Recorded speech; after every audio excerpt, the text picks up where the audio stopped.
Maharashtra news channel. Solapur शहर हे मागासलेलं शहर म्हणून या महाराष्ट्रामध्ये एक आगळ्या वेगळ्या पद्धतीची ओळख निर्माण होत आहे। कारण की या सोलापूर शहरामध्ये अनेक प्रकारचे 2 नंबर धंदे ह्या सोलापूर शहरामध्ये चालू आहेत। ह्या अगोदर सोलापूर शहराचे उपायुक्त म्हणून विजय कबाडे साहेब यांनी ही कमांड ह्या सोलापूर शहरामध्ये आखली गेली होती। त्यांनी त्यांच्या कामाचा ठसा एक चांगल्या पद्धतीने ह्या सोलापूर शहरामध्ये उमटवला गेला होता।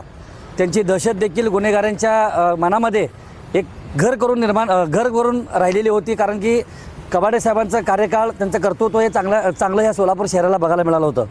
परंतु ज्यावेळेस नवीन अधिकारी या सोलापूर शहरामध्ये येतात, त्यांच्या डोळ्यासमोर आपण कशा पद्धतीने एक चांगलं काम ह्या सोलापूर शहरामध्ये करू शकतो, कायदा व सुव्यवस्था आपण कशा पद्धतीने एक चांगल्या पद्धतीची भक्कम ह्या सोलापूर शहरामध्ये उभं करू शकतो, गुन्हेगारांना कशा पद्धतीने आळा घालू शकतो, सोलापूर शहरामध्ये चालू असलेले अवैध धंदे, त्याच्यामध्ये जुगार असेल, मटका असेल, डान्सबार असतील, काही सोरटसारखे देखील एक गेम ह्या सोलापूर शहरामध्ये येत आहेत, रेल्वे स्टेशन असतील, एसटी स्टँड असतील, ह्या प्रकारे ह्या ठिकाणी चालू आहेत। परंतु नवीन उपायुक्त श्री यावलकर साहेब ह्या ठिकाणी या सोलापूर शहरामध्ये आले आहेत।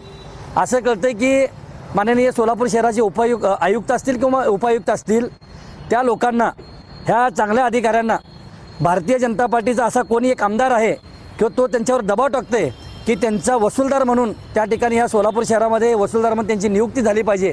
अशा पद्धतीचा ग्रामीण भागातला एक आमदार, त्याची ओळख पाणीदार आमदार म्हणून आहे। परंतु पाणीदार आमदार जरी ग्रामीण भागामध्ये असला तर आमच्या सोलापूर शहरामध्ये रक्त साडण्याचं काम त्यांच्या माध्यमातून होते। येणाऱ्या काळामध्ये जर अशाच पद्धतीचा ग्रामीण भागातला आमदार जर आमच्या सोलापूर शहराच्या आयुक्तांवर, उपायुक्तांवर, त्यांच्या मनातील पोलीस अधिकाऱ्यांची वसूलदार म्हणून ह्या ठिकाणी नियुक्ती करणार असेल तर राष्ट्रवादी युवक काँग्रेसच्या माध्यमातून आम्ही येत्या काळामध्ये राष्ट्रवादीच नव्हे तर काँग्रेस असेल, उभाटा असेल, शिंदेसेना असेल, ह्या सोलापूर वंचित बहुजन आघाडी असेल, सोलापूर शहरातील अनेक अशा संघटना, संस्था आहेत की त्या ठिकाणी आम्ही सगळ्याला एकत्रित करून या ठिकाणी आंदोलन केल्याशिवाय राहणार नाही, हे तुम्हाला आज मी ह्या ठिकाणी सांगत आहे। कोण आमदार आणि काय एव्हिडन्स आहे तुमच्याकडे, मग एवढे मोठे तुम्ही आरोप करता? माझ्याकडे पुरावे असल्याशिवाय सुहास कदम या सोलापूर शहरामध्ये बोलत नाही। मी अजितदादांचा कार्यकर्ता आहे। एखाद्याच्या आमदाराच्या विरोधामध्ये पुरावे असल्याशिवाय मी ह्या ठिकाणी असं बोलतोय म्हटल्यानंतर मी जबाबदारीने बोलतोय। माझी त्या पाणीदार आमदाराला एकच माझी तुम्हाला त्यांना विनंती आहे की आपण एक चांगल्या पद्धतीचं काम ह्या सोलापूर शहरामध्ये, ग्रामीण भागामध्ये, आपण आपल्या मतदारसंघामध्ये करावं, ग्रामीण भागामध्ये करावं।